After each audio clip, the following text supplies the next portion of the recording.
Merci. La parole est à notre collègue Jean Agré pour le groupe de l'Union centriste. Vous avez la parole. Monsieur le Président, Monsieur le Premier ministre, Mesdames et Messieurs les ministres, mes chers collègues, ma question s'adresse au ministre de l'Intérieur. À partir du 1er novembre, nos concitoyens habitant en zone de montagne devront équiper de pneus d'hiver ou de chaînes à neige leurs véhicules. La mise en œuvre de cette obligation prévue par la loi Montagne de 2016 pose un certain nombre de questions. Un problème de pouvoir d'achat, dans le contexte actuel de l'accroissement des prix de l'énergie qui grève le budget des Français, surtout de celles et ceux qui utilisent leur véhicule au quotidien pour des raisons professionnelles. Est-il vraiment opportun de rendre obligatoire la pose de pneus neige dans quasiment la moitié des départements de France?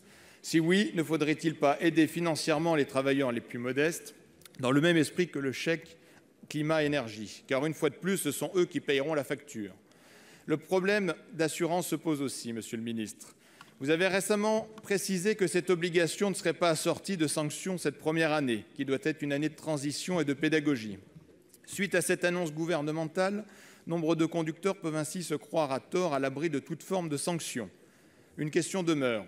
En cas de sinistre, qu'en sera-t-il réellement de la position des assurances sur cette question?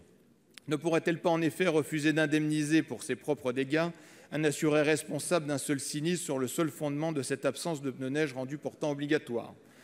De plus, la mesure pose un problème de cohérence territoriale. Telle qu'elle commence à se dessiner sur un même itinéraire de zones sans obligation d'équiper son véhicule, succède à des zones où l'obligation est en vigueur. Le tout n'est pas coordonné. Comment les usagers peuvent-ils s'y retrouver? Même Joël Giraud, membre du gouvernement, s'est étonné de cela dans un déplacement en Auvergne récemment. Enfin, la mesure pose dans l'immédiat un problème de pénurie. Les équipementiers n'ont pas de stock suffisant pour faire face à cette demande.